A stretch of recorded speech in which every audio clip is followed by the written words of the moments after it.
Hey, Lee here with the poll list for Halloween, October 31st, presented by longboxradio.com. It's been a mess of a couple weeks. I'm sick again, of course, but I stopped in to quickly tell you about the books here. I'm on a creepy abandoned street somewhere sitting in my car, so good times. We're going to start this week from Image Comics, a new book from Nick Spencer. Apparently it's an ongoing. It's called Bedlam. It has been getting really, really cool reviews. Thick book, cool artwork. Really looking forward to read this one. I'm always down with a new Nick Spencer book. You never know what you're kind of getting into, but I'll check it out for sure. Moving on, we have Action Comics. This is the #1 annual of the New 52, coming to us from a totally new creative team, as it were. Also been hearing great things about this one. I was going to pick it up, but it's a very, very light week on comics, so thought might as well. Moving on, we have Ultimate Spider-Man. This is 16.1. This will be kind of picking up the storyline where it left off before the United We Stand, Divided We Fall thing happened, which I think on the whole, Miles Morales did not need to be incorporated in. I think they didn't have to rush into the idea that Captain America and the Ultimates kind of come to see Spider-Man, decide to train him, stuff like that. I don't think that's something they need to rush into. I don't know if Bendis always intended for that to happen that soon in his storyline, but again, I wasn't a fan of it. So the last couple of issues of this have been meh. I'm really cool with them kind of going back to where they were before. So with what Miles dealing with the death of his uncle that he thought he may have caused. So the Prowler, of course. So Ultimate X-Men, this is number 18. United We Stand, I think this is one of the last tie-ins of this particular event, coming to us from Brian Wood, who I've really enjoyed on this book. We have presumably Kitty Pryde up there shooting Sentinel in the head, so cool stuff. And that's it for comic books this week. It's crazy. We have the preview book. Speaking of Brian Wood, he's making a Star Wars book. Of course, Star Wars was just purchased by Disney like yesterday. So I don't know if Dark Horse keeps the license for a certain amount of time and then it goes over to Marvel. I don't know what the hell happens there, but could be some cool stuff in the future. And then we have on this side, I believe, we have the Justice League. The Throne of Atlantis. So there you have it. Because it's such a quiet week, I wanted to pad this out with something.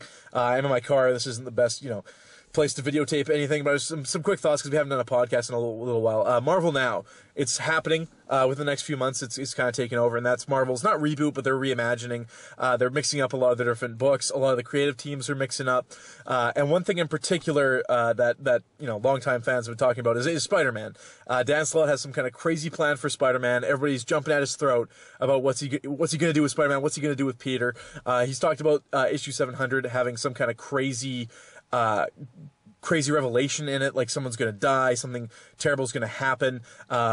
We don't know what it is. There's been a lot of hints. We learned recently, and spoiler alert, MJ ends up with Spider-Man. That's not to say that it's Peter Parker. It could be any number of people. Recently, we had another Twitter snafu, which was between Dan Slott and Ryan Stegman, where Dan Slott, and again, spoilers if you don't want to know anything about Superior Spider-Man, which is coming out soon, don't listen to this.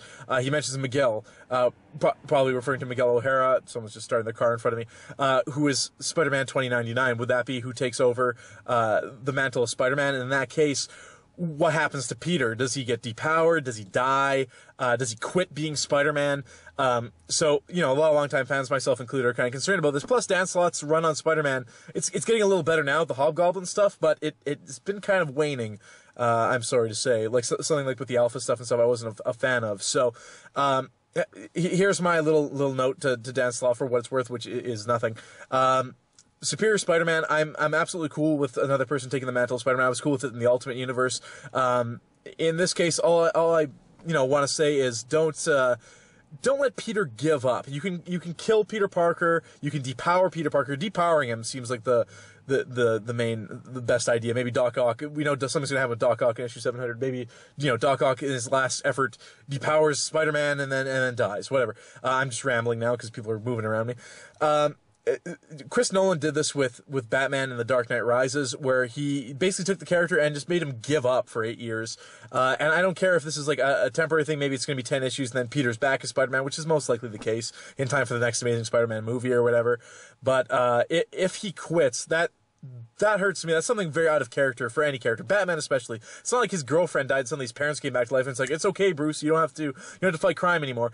Same thing with Spider-Man. I mean, great power comes great responsibility. The only reason he would not be doing the job of Spider-Man is if he couldn't, through either death or he loses his power. So that's my only note on the subject. You can do anything else with it except make Alpha take over for Spider-Man. I'm totally cool with the idea of Miguel O'Hara taking over. If you're going to do Scarlet Spider taking over Spider-Man, whatever. I'm cool with all the mix-ups. It's just the one thing I do fear is that we'll have a Spider-Man who gives up for one reason or another, and that's something that I think will hurt the character going forward. And that's just, my nerd opinion on that. Well, that's enough rambling for 1 week. That's the pull list. Our local Comic-Con, our big one anyways, is happening this weekend. Mark Texera, George Perez, and I think Michael Golden's going to be there. There's someone else. No, maybe that's it. We don't have a lot of comic book guests at our particular one. Patrick Stewart's going to be there for actor guests, which is pretty cool, I guess. But we'll be talking about that. We're going to try to do a podcast somewhat after that because there is a lot to talk about. I want to flesh out the Marvel Now stuff because there's a lot of cool stuff to talk about. I can tell you right now, I'm way more excited for Marvel Now than I ever was for the New 52 because Marvel Now is mixing it up. It's the familiarity of the Marvel Universe, but we're going to change it up. We're going to mix it up a little bit. It's going to be fresh and new, whereas the DC was not that. It was we're gonna bring back the continuity, but it's the same stories and it's the same characters you've known this whole time.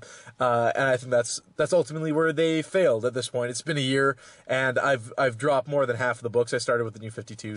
And I'm rambling again. Anyways, that's the pull list for this week. Lee signing out.